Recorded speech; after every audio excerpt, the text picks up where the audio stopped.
Hey everyone, Matt Thomas here. Thanks for watching. So I've got some really cool information about the science of successful learning. We now, when I say we, I guess, neuroscience and education, we know what successful learning looks like literally, like from the brain. We know how successful learning happens, at least from the brain's perspective. So let me show you this. I think this is really important for all teachers to know, so that we kind of know what the cycle is. We just have to figure out how to achieve it, right? So the number one determining factor of success is enjoyment with achievement. So we know that. I've done other videos on that. If a person enjoys what he or she is doing and feels like he or she's getting better at it, they're more apt to continue, right? So we know that if someone's enjoying what they're doing and getting better at it, they're going to continue it.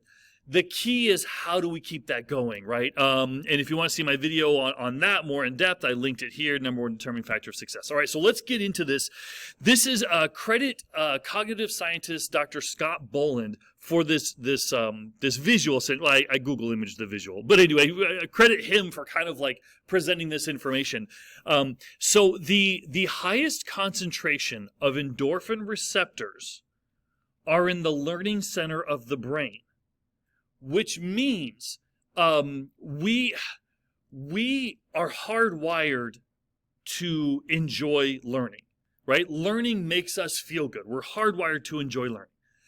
And not only that, when learning happens, we get a dopamine release in that learning center, which means enjoyable learning is highly addictive. So again, the brain is hardwired to enjoy learning. And when that happens, we become addicted to it.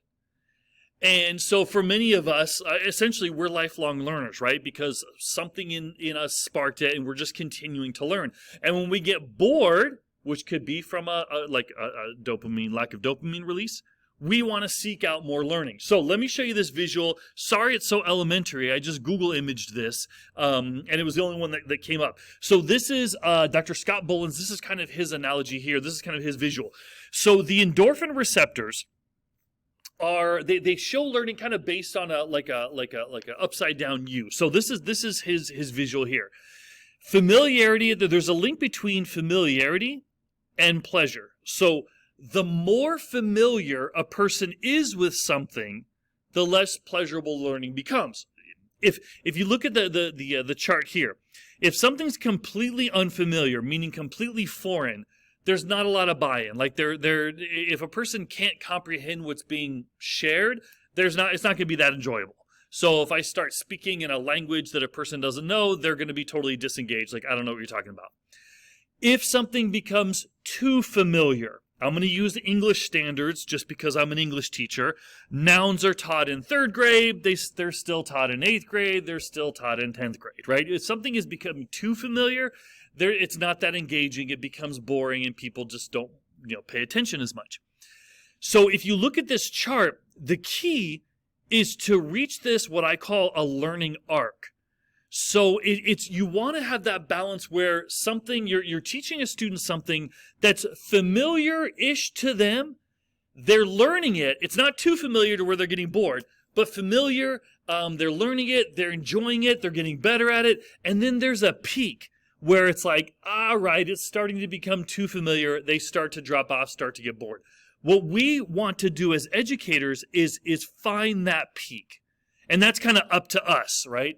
If it's, let's say you're doing a quick write, it's a 3-minute quick write, spend 3 minutes on it. Don't spend 15 minutes on it. Things like that. If you're doing a project that's going to take a day, don't spend 4 days on it. So, along those lines, and I have more examples of that later on. So again, the key is we want to take our students to that arc, that peak. When it starts to drop off, that's when we go to the next thing. And so that's what successful learning looks like. That's what it looks like in the actual brain, right? And so we want to keep repeating that cycle. So how can we use this? Because that's ultimately the best thing when it comes to teachers. How can we use this? So we want to essentially differentiate our instruction enough to where students are given more opportunities to learn similar concepts in a way that's either new to them, fun, yet still challenging. Essentially, we need to slow down. Less material, more opportunities to master that. I've talked about that in my cross-curricular instruction video. I highly encourage teachers to use cross-curricular instruction. It's supported by neuroscience as one of the best ways for lifelong learning, right? So if you want to see the videos, I've clicked the videos there. Feel free to click that and watch that. But okay, let me give you an example. So how could we use this? As an English teacher, this is what I did in English. And even if you're not an English teacher, if you know my example, you might kind of get an idea of how to do it in your subject. So in English, I was really big on hiding essays. Because if students hear that you're doing an essay, it's like, oh, automatically they get deflated. So I would hide the essays. And really an essay is essentially just making your argument, supporting your argument, and analyzing your argument. That's kind of it in a nutshell, right? And so I can use that across the board in so many parts of life. There's so many outside world connections when it comes to making an argument, supporting your argument, and then analyzing it. So in my class, we would write at least 20 essays a year. And before you go, dude, Matt, seriously? 20 essays a year? Holy cow, that's boring. No, not at all. The key is to hide it, right? Remember, let's look at the science of how successful learning looks. It's taking the students to that peak of the learning arc to where they're familiar with something, that they're making an argument, but in a way that's new, different, fun, challenging. And then once they're like, okay, we got this, then switch to something else. So what I would do is we would do, now if you were to ask my students how many essays we wrote, they would probably say 4. Because I would have like 4 what you would call standard essays, right? We'd write those 4 a year. But in the middle, in between those, we did so much type of like argumentative writing. They would not be able to identify that they're essays until the end of the year when I explained it. So we would have like our typical essays, you make an argument, you support it, and then you analyze it. And the analysis would be explaining how the quote's relevant to the argument, and then either long-term analysis or significance, et cetera. The axes format, you could say, of writing. But what I would do is, so in addition to the 4, what you would say standard essays, we would read Dr. Jekyll and Mr. Hyde in graphic novel form because it's fun and it's new and exciting and it gets to the point of what we're trying to do. And then we'd analyze both sides of our personality, right? So there's the side that when we're in school, then there's a side when we're at home or with our friends and with our parents. So we'd analyze the 2 sides. And then we would talk about the importance of both sides and why it's relevant and when to use it, etc. Essentially, we're writing an essay. Then we would do what's called Circle of Friends, where I ask them to analyze themselves and 4 friends and talk about how identify what role each friend plays in their life and that specific trait of that friend and how important it could be used in life, if it is a good thing or a bad thing, if that person continues with the trait, etc., etc. We're writing an essay, right? They're writing an argumentative essay without an intro and a conclusion. And then I put on the screen there the 22 different ways of writing. We would do marketing analysis. I mean, marketers, their job, advertising people's job is to take money from us. Their whole job is to take our money. They're really good at making arguments, right? And showing long-term impact and showing the importance of this and analysis, all this stuff. Essay writing. And so then we would analyze marketing, and then I would have students create infomercials when it came to speeches. They would have to use their argumentative skills, et cetera, et cetera, et cetera. The point is, I would do the exact same thing with my students, 22 different ways, in ways that are fun and relevant, which is obviously the number 1 determining factor of success. It's got to be fun, relevant, exciting, enjoyment, something that see as purposeful.